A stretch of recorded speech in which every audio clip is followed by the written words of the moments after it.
Hello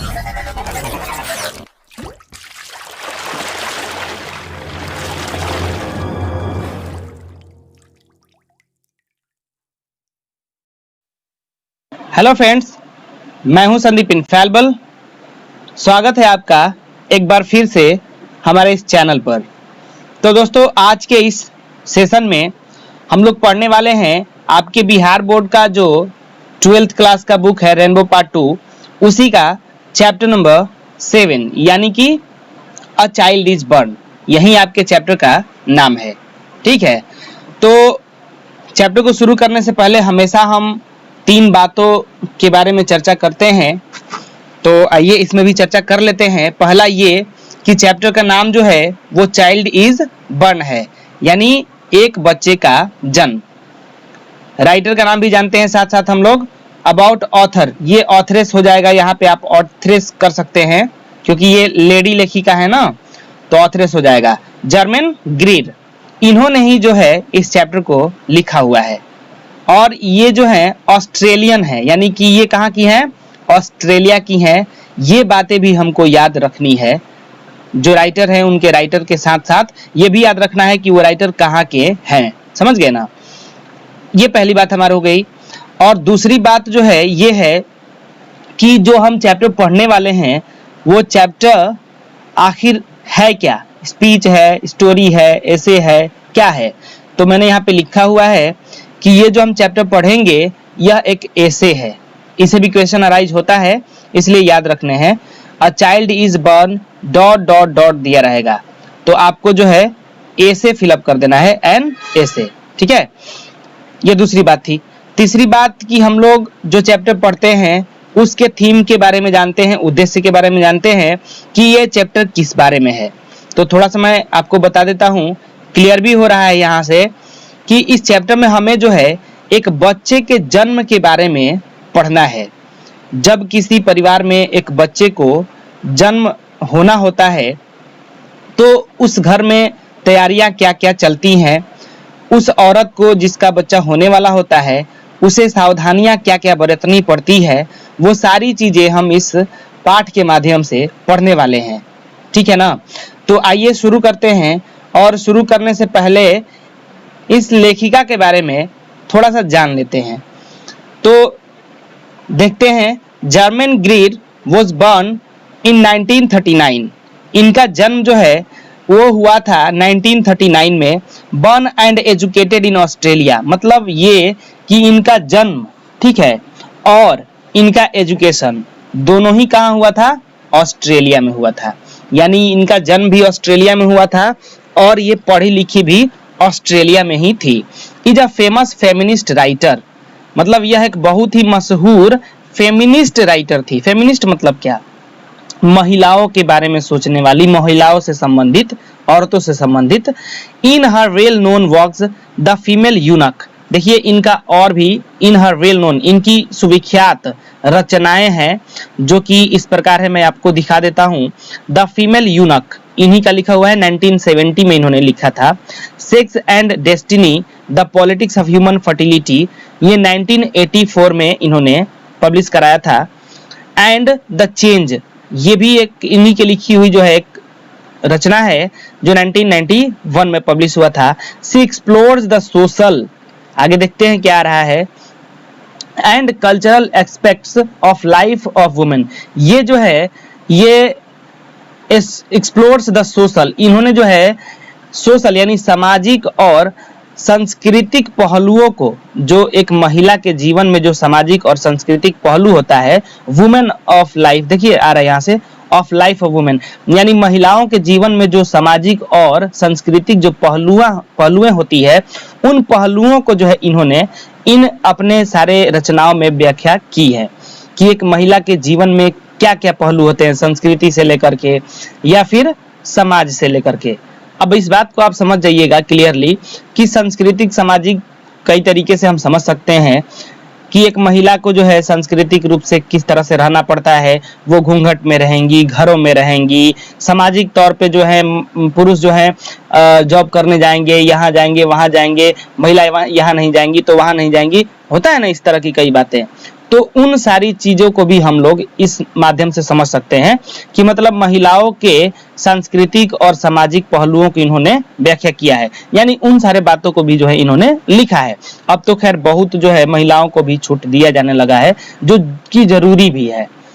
अब देखते हैं आगे। She believes that socio cultural practices are designed to suit male interest at the same time they further subjugate women। यानी सी beliefs, ये इनका मानना है, इनका ये विश्वास करती हैं that socio cultural practices are designed to suit male interest, कि जो सोशियो कल्चरल यानी सामाजिक जो संस्कृति है वो मानवों के इंटरेस्ट को यानी मानवों के रुचि को देखते हुए बनाया गया है, मानवों के सुविधा अनुसार बनाया गया है, यानी टू सूट मेल इंटरेस्ट।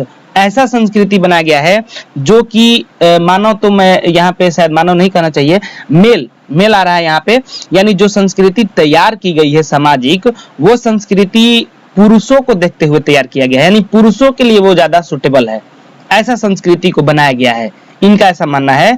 वास्तव में सही भी था, ये सही भी कह रही हैं, क्योंकि बहुत सारी जो है अभी भी कुछ तरह की सांस्कृतिक चीजें हैं या कुछ भावनाएं देखने को मिल जाती हैं जो कि पुरुषों के पक्ष में ज्यादा होता है, अभी भी है। At the same time they further subjugate women, और उसी समय इन्होंने जो है वुमेन के बारे में भी सोचा और बहुत कुछ लिखा भी।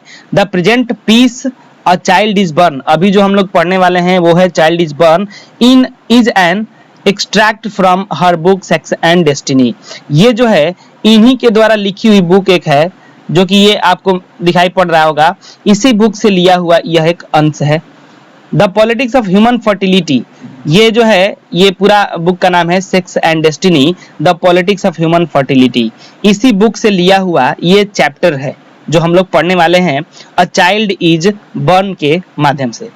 Okay, it explores the cultural peculiarities of the east and the west regarding childbirth and parent child relationship। the कहाँ थे हम लोग, हाँ यहाँ से। It explores the cultural peculiarities, यानी कि यह जो है कल्चरल पेक्युलरिटीज यानी कल्चरल जो सुविधाएं हैं, जो सांस्कृतिक चीजें हैं जो कि ईस्ट की और वेस्ट की यानी पश्चिमी और पूर्वी जितनी भी क्षेत्र हैं, उन क्षेत्रों में जो सांस्कृतिक चीजें हैं जो कि एक बच्चे के जन्म के समय एक पेरेंट और उस बच्चे के रिलेशन को जिस संस्कृति के रूप में देखा जाता है, जिस संस्कृतियों का पालन करना पड़ता है, उन चीजों के बारे में हमें ये इस चैप्टर के माध्यम से बताएंगे। ठीक है, चाहे वो ईस्ट की महिलाओं के साथ हो या वेस्ट की महिलाओं के साथ हो, जब उन्हें बच्चा होना होता है तो उनके बीच का रिलेशन क्या होता है, परिवार और महिला के बीच के, बच्चे और उस महिला के बीच का रिलेशन क्या होता है, वो सारी चीजें एक एक करके हम लोग देखेंगे। आइए देखते हैं आगे। यहां से हमारा स्टार्ट होगा पैराग्राफ। ठीक है, पैराग्राफ यहां से हमारा स्टार्ट हो रहा है। अब देखेंगे हम लोग कि क्या इसमें आ रहा है। The ways of managing child birth in traditional societies are many and varied.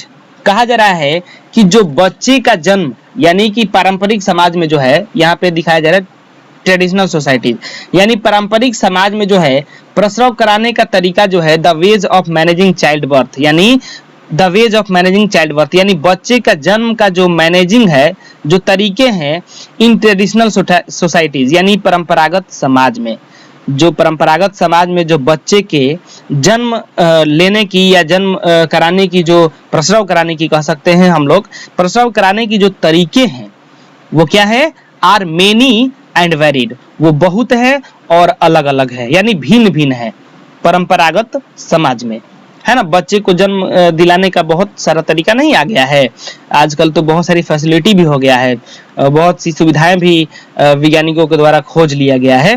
तो परंपरागत समाज की यहाँ पे बात कर रही हैं कि बच्चे का जन्म प्रसव कराने का बहुत ही तरीके हैं। Their usefulness stems directly from the fact that they are accepted culturally and collectively so that the mother doesn't have the psychic burden of reinventing the procedure। कहा जा रहा है कि their usefulness, इसकी व्यवस्था जो है, जो व्यवस्था हो रहा है सांस्कृतिक और सामूहिक रूप से अपनाई भी गई है। where their usefulness stems directly from the fact that they are accepted, जो व्यवस्था परंपरागत बनाया गया है उसको पूरे समाज के द्वारा क्या किया गया है, अपनाया गया है। उसी प्रक्रिया के द्वारा बच्चे का प्रसव कराया जाता है। Culturally and collectively so that the mother doesn't have the psychic burden of reinventing the procedure.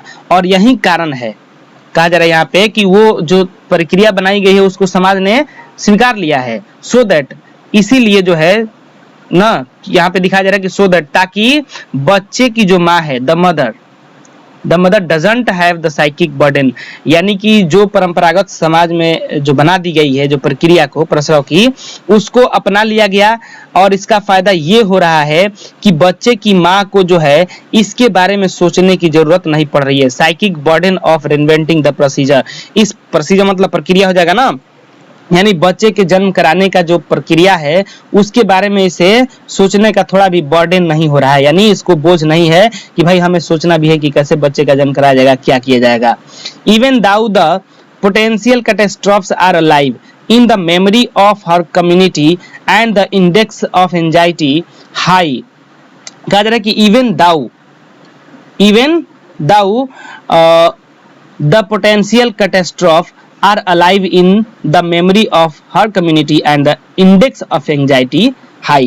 इसके बावजूद भी, इवन दाउ यहाँ है, इसके बावजूद भी क्या है कि उनके समुदायों में potential catastrophes are alive in the memory of her community, यानी उनके समुदाय में स्मरण करने की बात कहें या संभावित खतरों की बात करें तो इसकी चिंता लगी रहती है, इसकी चिंता होती रहती है। एंजाइटी हाई, इसकी चिंता अधिक होती है। A ritual approach to pregnancy which hems the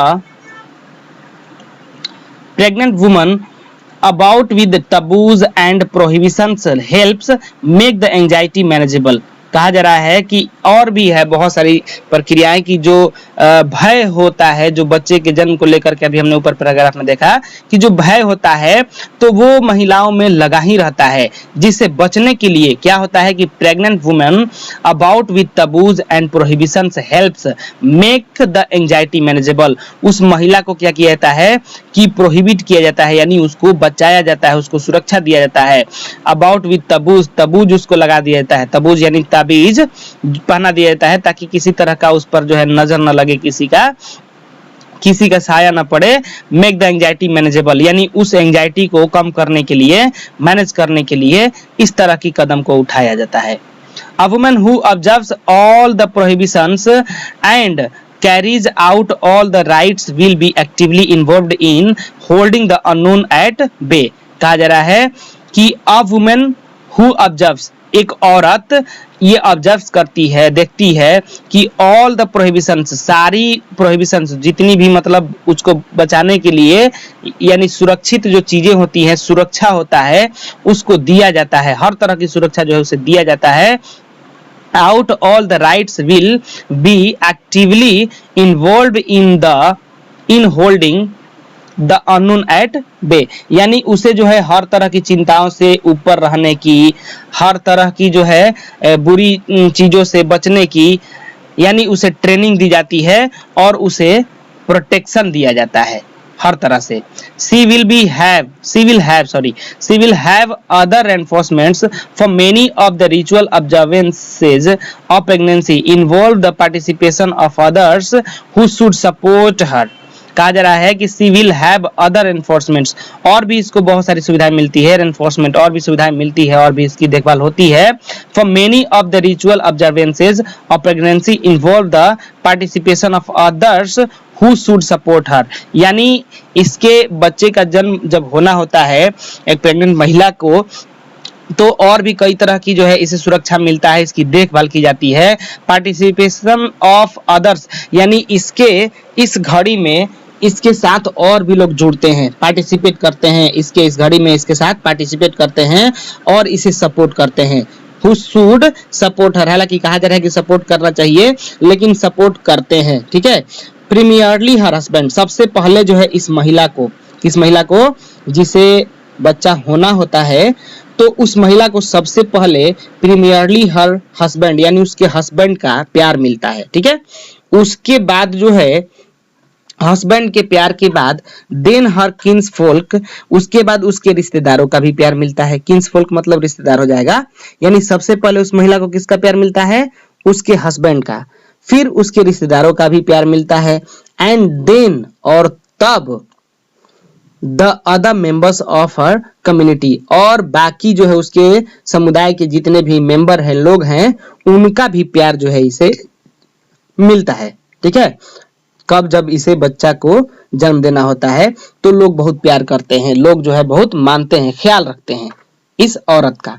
some of these behaviors will be sensible and useful, कहा जा रहा है कि इसमें से जो बिहेव लोग जो करते हैं इस महिला के साथ, these behaviors will be sensible and useful, यानी ये व्यवहार जो इस महिला के साथ वो लोग करते हैं यह बहुत ही संवेदनशील होता है और इस महिला के लिए लाभदायक भी होता है। नहीं होता है जब कोई व्यक्ति बीमार है तो जाके उसको जब हम सांत्वना देते हैं, आप बिल्कुल जल्द ठीक हो जाइएगा, ये ख्याल रखिएगा, वैसे ख्याल रखिएगा, तो क्या होता है उस व्यक्ति को जो है इससे थोड़ा सुकून मिलता है और उसके स्वास्थ्य के लिए लाभदायक साबित भी होता है।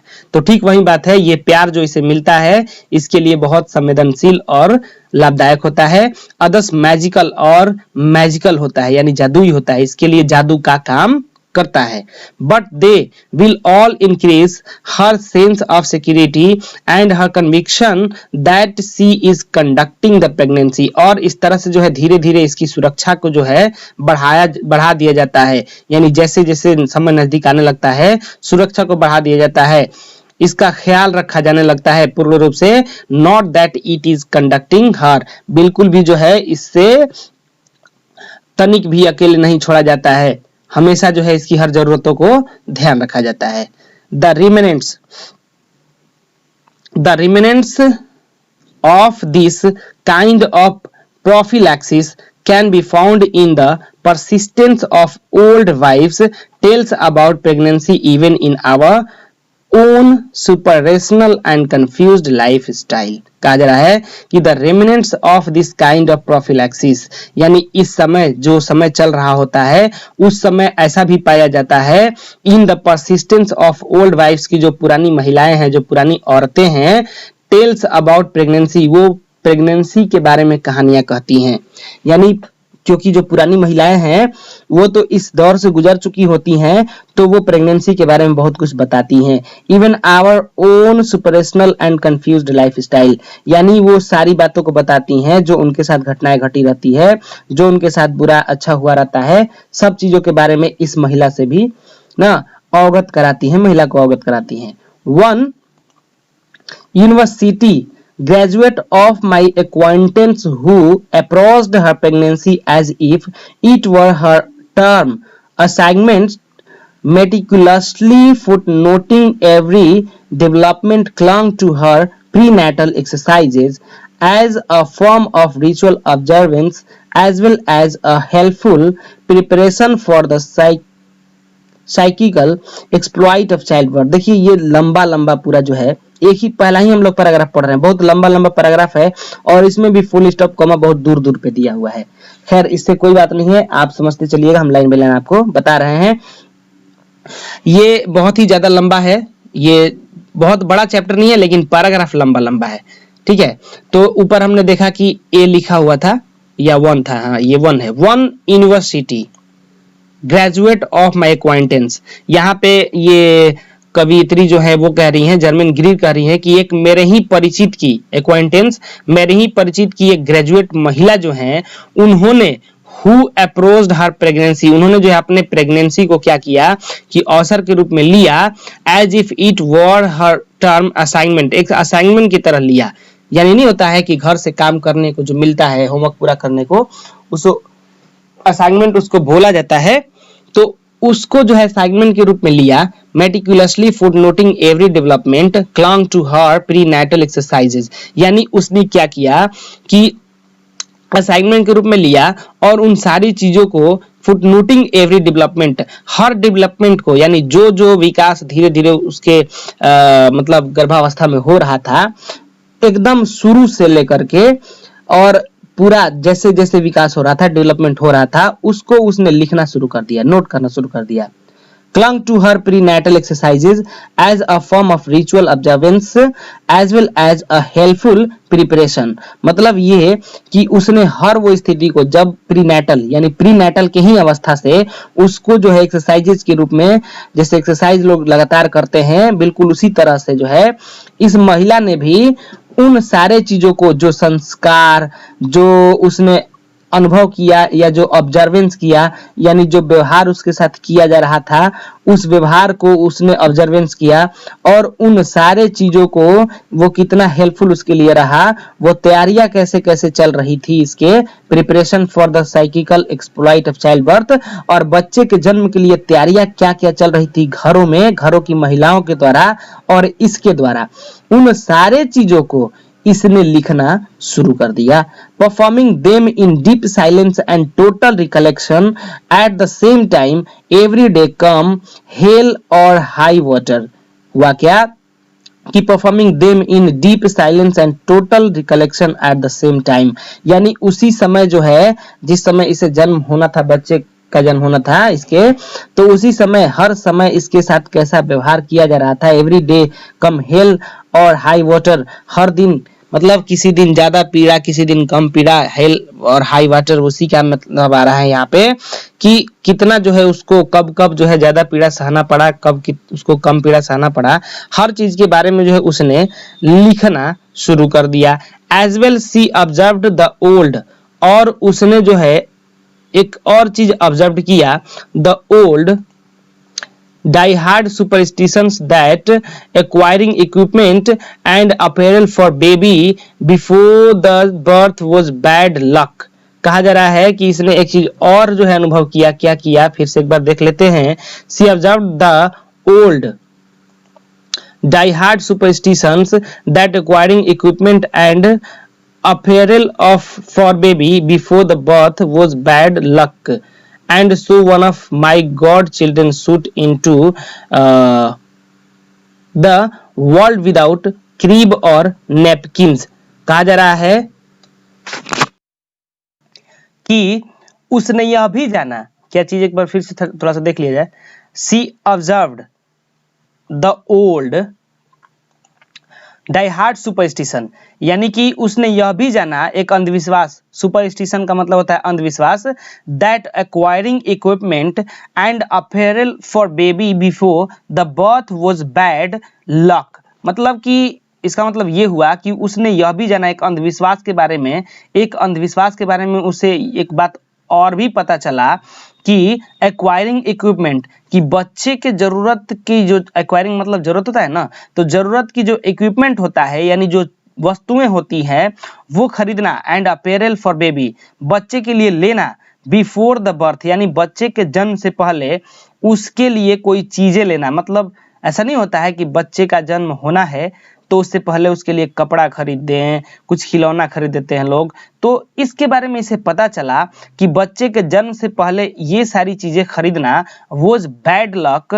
and so one of my god children sought into the world without crib और napkins। तो उसे ये भी पता चला कि बच्चे के जन्म से पहले खरीदना ये सारी चीजें was bad luck। क्या होता है?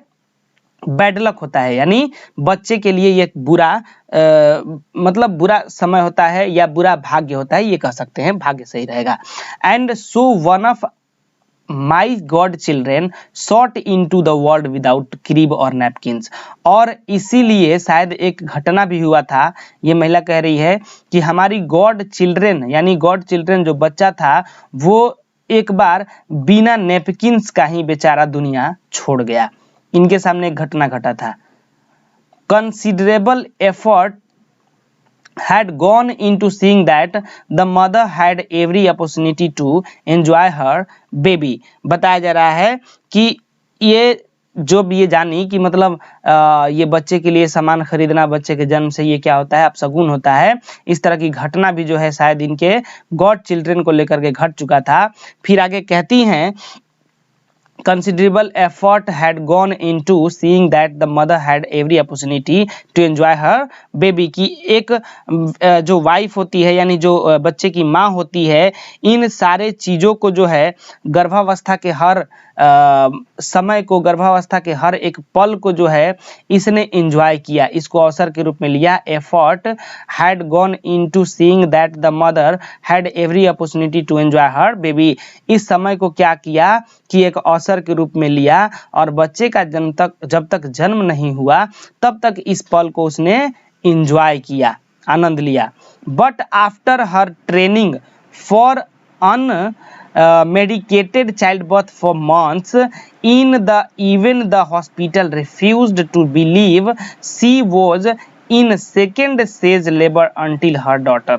कहा जा रहा है कि इसने जो है पूरे समय को एक अवसर के रूप में लिया, इंजॉय किया, लेकिन आफ्टर हर ट्रेनिंग, लेकिन इसकी जो पूरी समय थी, यानी जो नहीं होता है 9 महीने का समय, उस समय के बाद एक अवस्था आता है जिस दिन बच्चे का जन्म होता है, जन्म होना होता है या जन्म जिस दिन होता है, तो उस दिन का भी समय जो है आखिरकार आया। But after her training, after ये हर ट्रेनिंग यानी आफ्टर हर ट्रेनिंग का मतलब वही हुआ 9 महीना जो उसने हर चीज़ों को समझा, जाना, जो पीड़ा उठाया, उसके बाद क्या हुआ कि for unmedicated child birth for months, उसके बाद इसे जो है अब बच्चे का जन्म देने का समय आया। जब ये हॉस्पिटल गई अनमेडिकेटेड चाइल्ड बर्थ फॉर मंथ्स, तो उसे जो है ये कहा गया हॉस्पिटल के द्वारा in the even the hospital refuse, तो हॉस्पिटल भी जो है ये बात मानने से इनकार कर दिया और ये कहा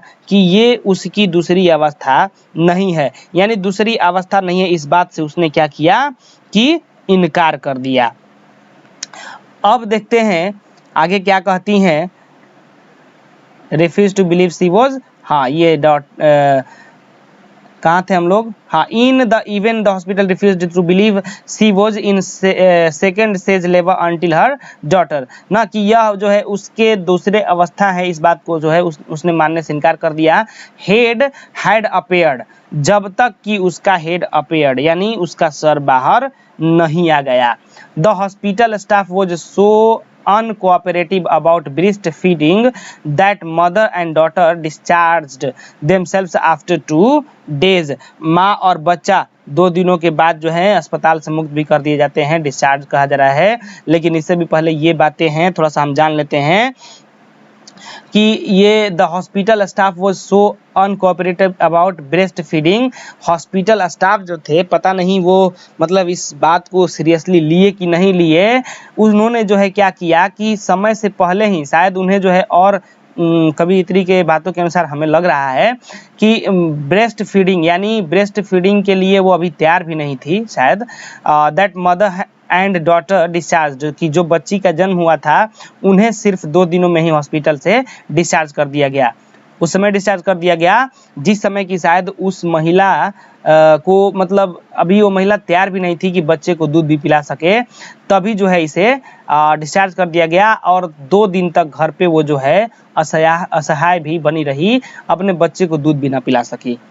ये जो है असहाय बनी रही, यानी पीड़ा बहुत हुआ होगा, या फिर वो हॉस्पिटल ने जो है कुछ अच्छे से उनका रख रखाव या देखभाल नहीं कर पाया होगा। आगे देखते हैं, पैराग्राफ 2 के माध्यम से बता रही हैं कवित्री हमारी। This birth was virtually unattended, कहा जा रहा है कि यह प्रसव जो है बगैर किसी निगरानी के हुआ था। वर्चुअली अनअटेंडेड, अटेंड मतलब होता है ना कहीं जाके उपस्थित होना, अनअटेंडेड यानी ये जो बच्चे का जो जन्म कराया गया था, प्रसव कराया गया था, यह बगैर किसी निगरानी के हुआ था, शायद इसीलिए ये सब घटनाएं हुई। देख रहे हैं ना ऊपर। In non technocratic societies except for remarkable accidents birth is always attended, कहा जा रहा है कि जबकि होता क्या है कि तकनीकी रूप से अज्ञान समाज में भी जो है इस तरह की एका दो को घटना छोड़ दिया जाए तो कोई भी प्रसव जो है बिना निगरानी का नहीं होता है। इन नॉन टेक्नोक्रेटिक सोसाइटीज यानी जो समाज टेक्नोक्रेटिक नहीं है, जो अज्ञान है या तकनीकी रूप से उतना विकसित नहीं है, उसमें भी अगर देख लिया जाए तो एक्सेप्ट फॉर रिमार्केबल, तो एका दो घटना को अगर छोड़ दिया जाए तो बर्थ इज ऑलवेज अटेंडेड। एका दो घटना की अगर हम छोड़ के बात करें तो ज़्यादातर जो है प्रसव होता है वो किसी न किसी के निगरानी में ही होता है। आप देखेंगे ना गांव में जब किसी महिला को बच्चा होना होता है तो कोई ना कोई आ जाता है, दाई वगैरह या रिलेशन से भी कोई ना कोई चली आती हैं। आजकल तो किसी बच्चे का जन्म घर में हो ही नहीं रहा है, सभी हॉस्पिटल में जन्म ले रहे हैं। तो यही बात कह रही हैं कि ये जो प्रसव हुआ था, बच्ची का जो जन्म हुआ था, वो बिना किसी देखभाल का, बिना किसी निगरानी का हुआ था, इसलिए इतना उसे पीड़ा सहना पड़ा था। आगे देखते हैं क्या बताती हैं। Clearly infant and mother mortality is greater in traditional births.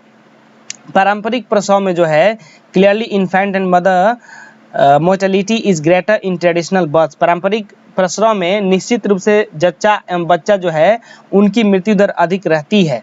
यहाँ पे कहा जा रहा है कि but in our anxiety to avoid death we may have destroyed the significance of the experience for the vast majority who live. कहा जा रहा है कि पारंपरिक जो प्रसव है उसमें मानते हैं हम clearly infant and mother mortality is greater in traditional births. यहाँ पे मोर्टेलिटी आ रहा है, यानी परंपरा के द्वारा जो है, परंपरागत जो बनाया गया है परंपरा, उस परंपरा के अनुसार कवित्री भी मान रही हैं कि मैं मानती हूँ कि ज़्यादा से ज़्यादा बच्चों की जो है मृत्यु हो जाती है, क्योंकि उस परंपरा के अनुसार बहुत सी चीज़ों, बहुत सी सुविधाओं का उपलब्ध नहीं हो पाता है, जिसके कारण काफ़ी बच्चे मर जाते हैं। बर्थ रेट भी है लेकिन डेथ रेट भी उनकी बहुत ज़्यादा होती है। But in our anxiety about death we may have destroyed to the significance of the experience for the vast majority who live। कह रही हैं कि लेकिन मौत की चिंता को दूर करने के लिए अगर हम बात करें तो बहुसंख्य जीवित लोगों के अनुभव का नष्ट हम लोग कर देते हैं, है ना। यानी बहुत से अनुभवी लोगों की बातों को हम नहीं मानते हैं, जिसके वजह से भी हमें इस तरह की घटनाओं का सामना करना पड़ता है। No one would deny that each infant and particularly every maternal death is a tragedy to be prevented if at all possible। कह रही हैं कि no one would deny, कोई भी जो है इस बात से इनकार नहीं कर सकता है कि each infant and particularly every maternal death is a tragedy to be prevented if at all possible। कह रहे हैं, कवित्री बता रही हैं कि कोई भी इस बात से इनकार नहीं करेगा कि ईच इन्फेंट, सभी बच्चों का, और खास तौर पे पार्टिकुलरली एवरी मैटरनल, खास तौर पे अगर किसी बच्चे का, या फिर खास तौर पे अगर उस बच्चे की माँ का, मैटरनल डेथ, अगर उस बच्चे की माँ का डेथ हो जाता है, is a tragedy to be prevented if at all possible. यानी कि कोई भी इस बात से इनकार नहीं करेगा कि अगर बच्चे का ही मृत्यु हो जाए या फिर उस बच्चे की माँ की ही अगर मृत्यु हो जाए तो यह एक दुखद बात है, इस बात से कोई इनकार नहीं कर सकता है। Nor that modern obstetric care which has developed in the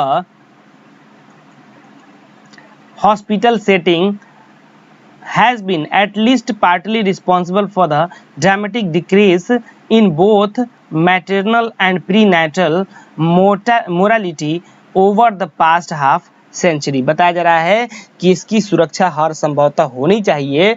न ही इस बात से इनकार किया जा सकता कि कुछ हॉस्पिटल भी जो है, कुछ हॉस्पिटलों की जो व्यवस्था है वो तकनीकी रूप से विकास किए हैं, इस बात से भी इनकार नहीं किया जा सकता। तकनीकी रूप से हॉस्पिटल में जो है विकास हुआ है ना, हॉस्पिटल की सेटिंग जो है अच्छे से हुई है, लेकिन वे भी नाटकीय ढंग से इस विभीषिका को रोकने में पिछली अरसदी में जिम्मेदार हैं। कहा जाता है कि decreases in both maternal and perinatal morality over the past half century. ये भी जो है हॉस्पिटल में बहुत सारे व्यवस्था आ चुके हैं, लेकिन फिर भी जो है ये बहुत से बर्थ रेट नहीं बल्कि डेथ रेट को ये जो है कम करने में उतने सक्षम नहीं हो पा रहे हैं। But it is not necessarily perverse to question whether our present priority should be to reach minimum figure for prenatal mortality at any price when this include giving up things which free human beings have often felt to be more important than their own survival, such as। तो हम लोग देख रहे थे but it is not, यहाँ से कि but it is not necessarily perverse to question, यानी कि यहाँ पे बता रही हैं कवियत्री कि यह प्रश्न भी अनावश्यक नहीं है। अगर हम बात करें हमारी वर्तमान की चीज़ों को देखें, देखिए पूरा लंबा है, इसको हम बताते हैं, एक एक बताने पर मीनिंग समझ नहीं आएगा। यस बताते हैं but it is not necessarily perverse to question whether our present priority should to reach minimum figures for prenatal mortality at any price, कि इनके द्वारा लग रहा है या हमारे द्वारा भी वही लगेगा अगर हम बात को समझें कि यह प्रश्न भी अनावश्यक नहीं है कि हमारी जो प्राथमिक यानी हमारी जो प्रथम प्राथमिकता होगी या हमारा जो प्रथम कर्तव्य होगा यथासंभव जो है जो मृत्यु दर है बच्चों की, यानी जो प्रसव के दौरान जो बच्चे की मृत्यु हो जाती है उस मृत्यु दर को रोकना, इसमें कतई जो है संदेह नहीं है कि हमारी प्राथमिक कर्तव्य नहीं है। यानी हमें जो है बच्चे को हर हाल में यथासंभव ये कोशिश करनी है कि बच्चे की मृत्यु दर कम हो, ऐसा जो है प्रोग्राम बनाना है या फिर हमें सुविधाओं को रखना है। इस बात को बगैर सोचे कि देखिए यहाँ से आ रहा है कि which free human beings have often felt to be more important than their own survival, such as freedom to live their own lives their own way and to make individual choices in line with their own sense of values। मतलब बता रही हैं कि इस बात को बगैर सोचे कि कुछ स्वतंत्र लोग हैं, यानी कि लोग अपनी स्वतंत्र जीवन शैली को ज़्यादा महत्व देते हैं और अपनी स्वतंत्रता को भी, अपने स्वतंत्र जीवन को ज़्यादा महत्व देते हैं और अपनी स्वतंत्रता को क्या करते हैं कि अपने जीवन से भी ज़्यादा महत्वपूर्ण मानते हैं। ये मानते हैं कि हमारी जो स्वतंत्रता है वो हमारे जीवन से भी ज़्यादा महत्वपूर्ण है, ऐसा वो मानते हैं। व्यक्तिगत सोच और मूल्यों को वो ज़्यादा तरजीह देते हैं, यानी individual choices in line with their own sense of values, यानी व्यक्तिगत जो उनकी सोच है उस मूल्यों को वो ज़्यादा तरजीह देते हैं, ऐसा वो लोग करते हैं और इसी कारण जो है बच्चे की ज़्यादा मृत्यु भी होती है। तो इस चीज़ को जो है हमें समझना होगा। ये यहाँ पे ब्रैकेट में कुछ लिखा हुआ है, Kitzinger Sheila and John Davis eds the place of birth London, ये एक बुक है जिसमें कि आपको ये सारा चीज़ मिलेगा। द प्लेस ऑफ बर्थ करके चैप्टर होगा जिसमें से कि ये लाइन लिया गया है, उसमें भी आपको मिलेगा देखने को, तो वहाँ से अगर आपको ये बुक मिले तो देख सकते हैं। ठीक है, तो इसमें बस इतना ही रहने दिया जाए क्योंकि ये बहुत ही लंबा जो है पैराग्राफ है इस चैप्टर का, तो थोड़ा धीरे धीरे पढ़ा जाएगा तो अच्छे समझ में आएगा। फिर आगे जो हम यहाँ 4 नंबर से पढ़ना शुरू करेंगे, इसका हो सकता है तो 2 या 3 पार्ट बनेगा, ये हमारा पहला पार्ट होगा। ओके, तो इसको आराम से देख करके और पॉज करके फिर ऐसे सुन करके पूरा तैयारी करें, तब तक बहुत ही जल्द हम आपके लिए इसका दूसरा पार्ट भी लेके आते हैं। ओके, मिलते हैं नेक्स्ट वीडियो में।